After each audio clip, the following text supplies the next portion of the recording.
Hello, welcome, and thanks for tuning in to this video. So this one came about from a comment on one of my recent videos. Somebody asking me a little bit about FM synthesis. Now, I can't even say the bloody word, never mind explain it. FM synthesis is, to be honest with you, something that has always baffled me. But having said that, subtractive synthesis used to baffle me till I kind of understood it. So I've spent the last few days doing a bit of research to help you lovely people, because I'm nice like that. And it kind of makes sense to me now, which is quite exciting. And it's opened up a whole new world of synthesis for me. Just angle that correctly. So I kind of like to think of FM synthesis as like the opposite of subtractive synthesis. So with subtractive synthesis, we start with a rich harmonic waveform like a sawtooth or a square wave, and we use the filter to take some of those harmonics out and kind of shape the tone of the sound. And obviously we use envelopes and stuff to shape how it kind of changes over time. FM synthesis is kind of like the opposite of that, as I understand it. And if anything that I'm saying now is not right, I apologise. I'm just kind of explaining how I understand it. So don't shoot me for that. So for FM synthesis, you start normally, I think, with a sine wave, and then you modulate that to kind of add harmonics to it. So it's kind of like the opposite way around. So let's just start off with, I'm going to put a new instance of a synth in here.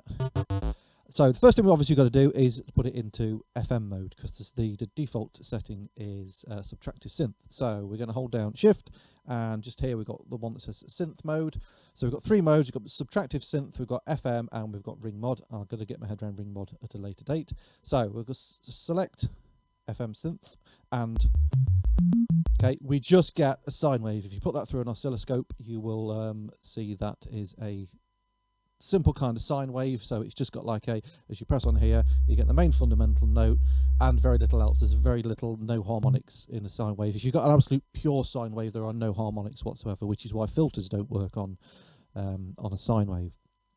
So what I'm going to try and explain in this video is a bit of the terminology, and I'll go through some of the kind of settings that we can do, and then I'll kind of do a bit of a series on this and look at other things like ratios and all that kind of nonsense, which I'll do in a separate video. And then I'll just try and kind of make some sounds and show you how I've made them, and hopefully by the time you've gone through all that, you should also understand FM synthesis. So in FM synthesis, God, how many times can I say synthesis in one video? Jesus. In FM synthesis, there you go, there's one more. We have like weird terminology. We've got operators and carriers and modulators. So if you think of, if you're familiar with Ableton Live, you're probably familiar with the operator VST synth in there. And the reason it's called operator is because it's using that terminology from FM synthesis for which are called operators. So operators basically are oscillators, okay? And something like the operator VST on Ableton Live, that has 4 operators. Now, our operators can either be carriers or modulators, all right?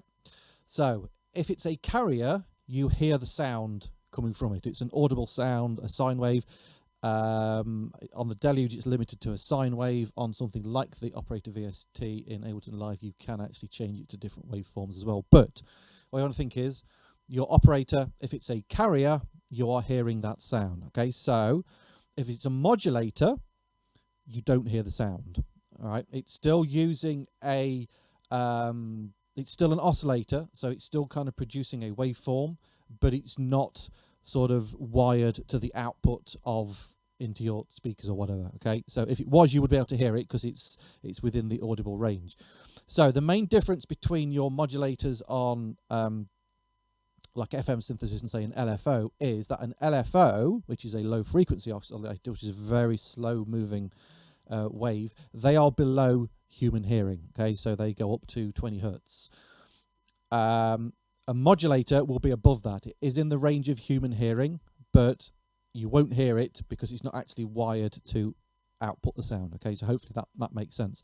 So your carriers are output to make sound, and your modulators aren't output to make your sound. So on the Deluge, technically there are 4 operators. but they are hardwired to 2 carriers and 2 modulators. Again, going back to like the operator VST in Ableton Live, and I'm guessing on lots of other FM synths, obviously the classic one is the DX7. You can choose whether they are modulators or carriers. So the Deluge is a little bit limited in that respect, although I have noticed when we go into the destination thing, there's a few of these that say soon, so there might be some updates to the FM synthesis engine on a future update. We never know, we will have to wait and see. So, oscillator 1, where we would normally choose our waveform, down here we can't. Okay, so on type it says can't because we can only have a waveform. So if I just play that, okay, it's a basic sine wave.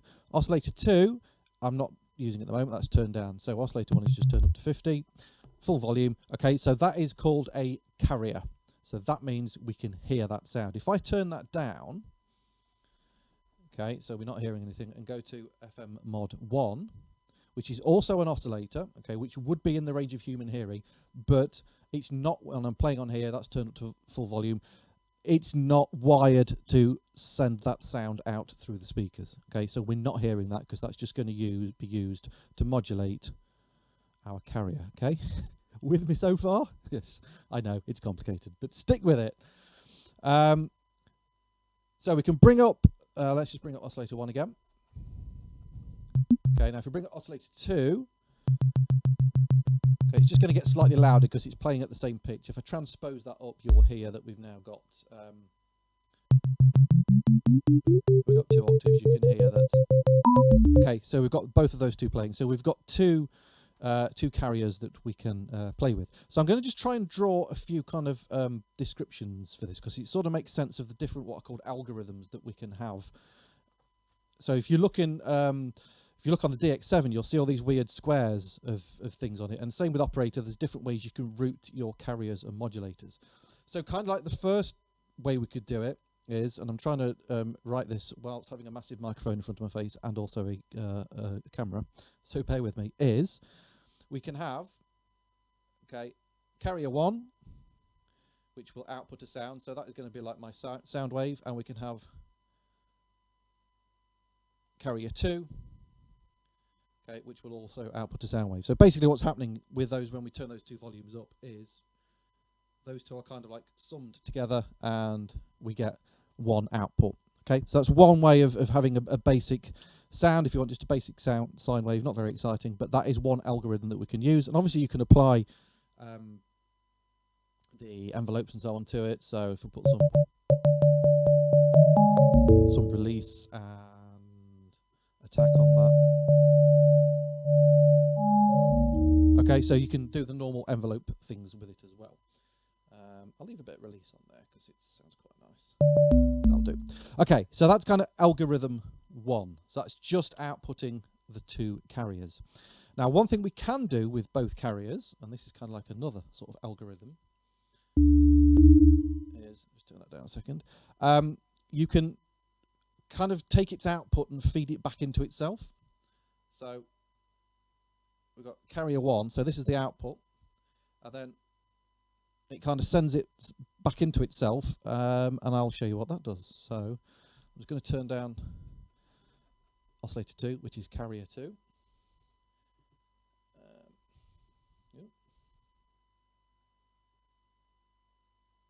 And the reason we're not hearing anything is because I'm an idiot and I turn the volume down. Right, okay, so that is just carrier number 1, so oscillator 1. Our feedback button is up here. So if we select that, and if you listen to what happens to the sound as I feed the sound back into itself. Okay, so it's getting buzzier, kind of a little bit more distorted. So we go right up to the top. So kind of midway.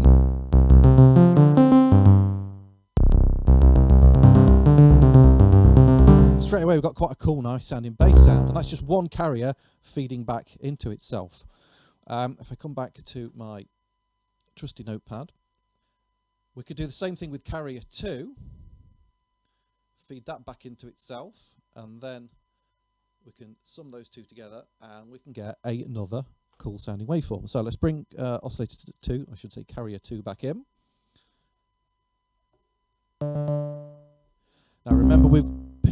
carrier 2 up 2 octaves. Okay, so if I turn down oscillator 1, carrier 1, okay, so that's just oscillator 2, which is not feeding back into itself at the moment. Let's just bring that one back up and we'll feed it back into itself, which is going to be the next button along.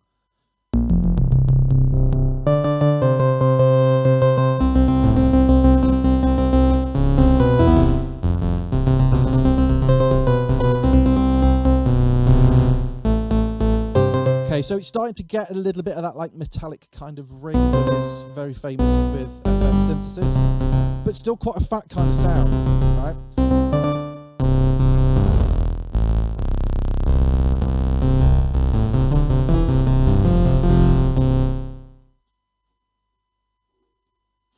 So that's enough of me pressing buttons doing that.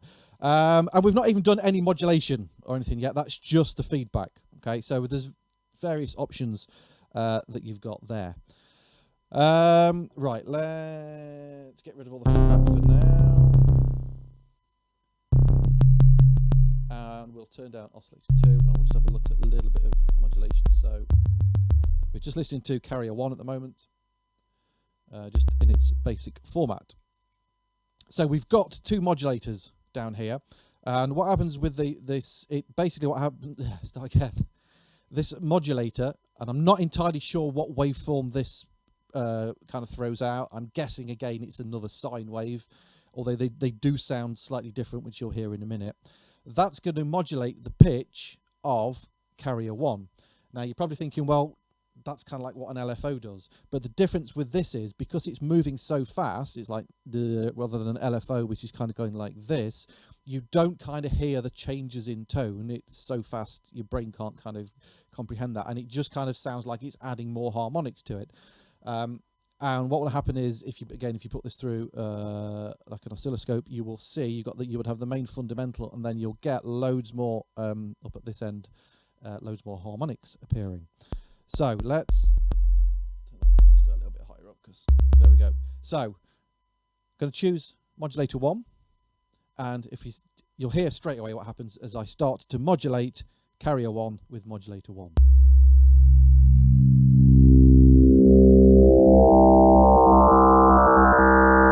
Okay, so you can see it kind of gets brighter and buzzier, very kind of like starting to get that metallic kind of feel to it.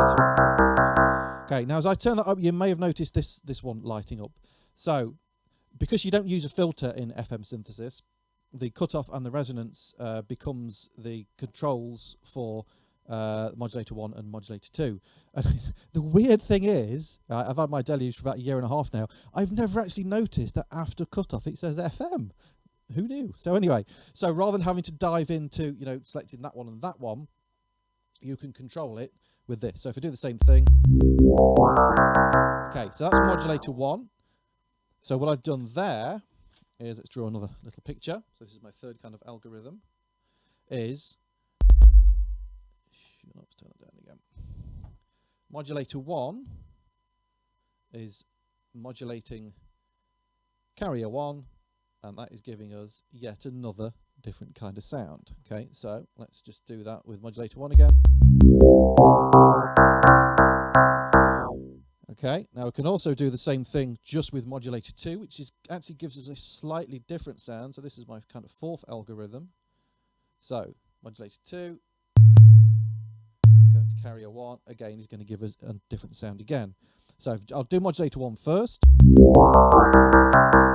Okay, modulator 2. Okay, so it's kind of a bit deeper, but a lower end. So I'm guessing there's some kind of difference between the two waveforms that this produces. Okay, so they're kind of similar, but slightly different. We can also, let's get the book back, use, and here's another kind of algorithm.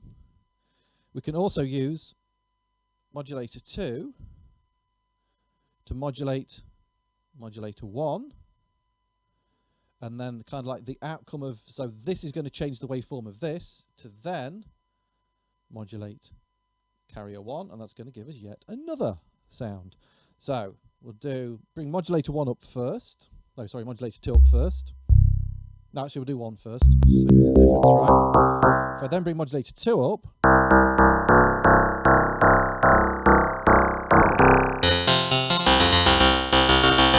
obviously differing levels are going to get different outputs. The same thing will happen. So basically what happens with these is, if I bring, so these three, if I bring carrier 2 into the picture, so here's number 6.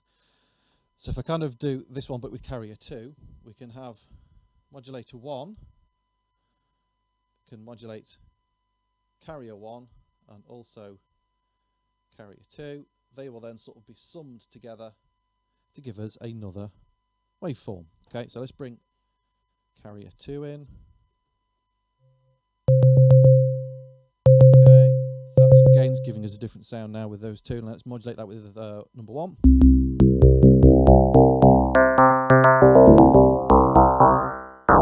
Okay, modulate it with modulator 2. And then get modulator 2 to modulate modulator 1.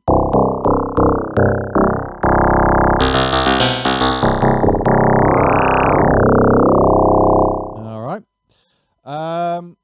We can also, the other thing as well is we can, if we go back to say this one, okay, number 3. I'm just going to turn down carrier 2 again.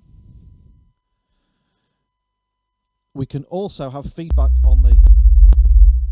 Sorry. We can also have feedback on the modulators. We can feed them back into themselves again to create a different waveform to modulate that carrier. So, Jesus.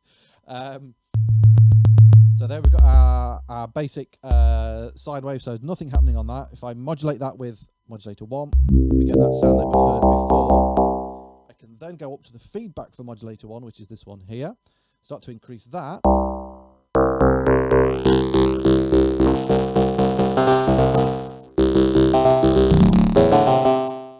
Okay, we could then bring modulator 2 in.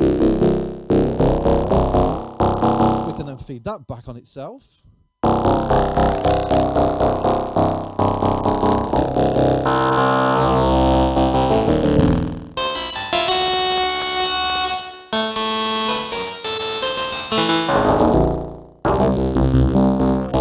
Okay, so straight away you've got loads of different possibilities there with the feedback and so on. One last thing I'm going to do in this one, and then I'll look at sort of in the next video, I will look at applying LFOs and envelopes to the modulators and the carriers, is we do have one different kind of routing option. So modulator 2, if we go to destination up here, that can modulate either actually, yes, no, sorry. I did this one wrong earlier. This one. Okay. Because I've not done that routing yet. Right.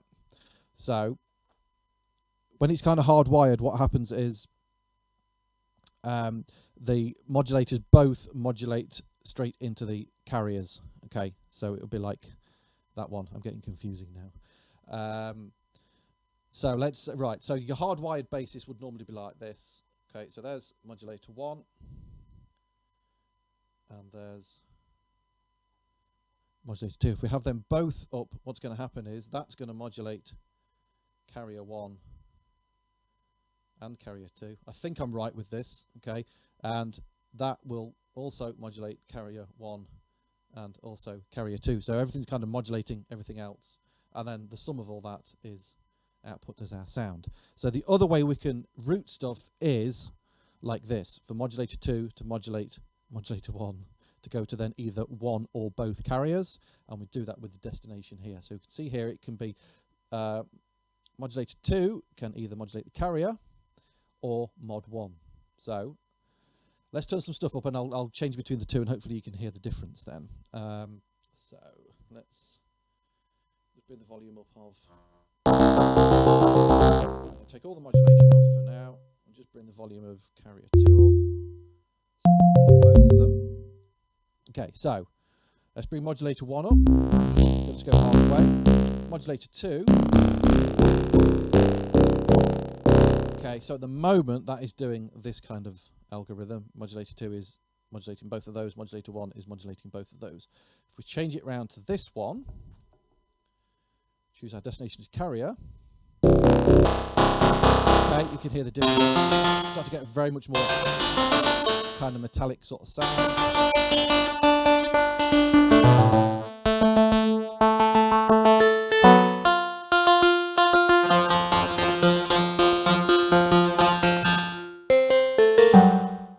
Okay, so that is my understanding of kind of like the different algorithms that you can have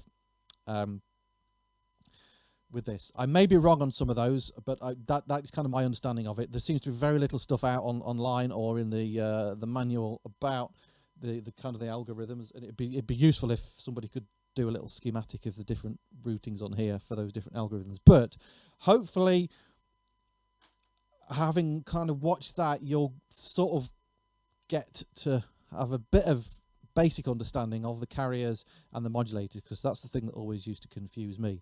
So all you got to do is really just thinking about that signal path and routing them different ways. And a lot of the time it's just down to kind of messing about with it and thinking, oh yeah, that sounds nice, that kind of does that sound with it. At the moment, it's kind of like with with subtractive synthesis, I can kind of picture a sound in my head that I want and then make it. I'm not quite at that stage yet with FM synthesis, but what I'm going to try and do is I'll go through a load of different patches and probably deconstruct some of the FM synth patches in here so we can see how they're made up, and then we'll learn together all about FM synthesis. So hopefully that's kind of got you going on a basic introduction to FM and hasn't totally confused the hell out of you. You might need to watch this video through 2 or 3 times to fully get it, because I've had to with a few videos that I was looking at to learn it. But yeah, if you've got any questions or comments, then obviously stick them in the box below. And thanks for watching. Please subscribe, share the videos around, check my music out, and I will see you in the next video. Thank you and goodbye.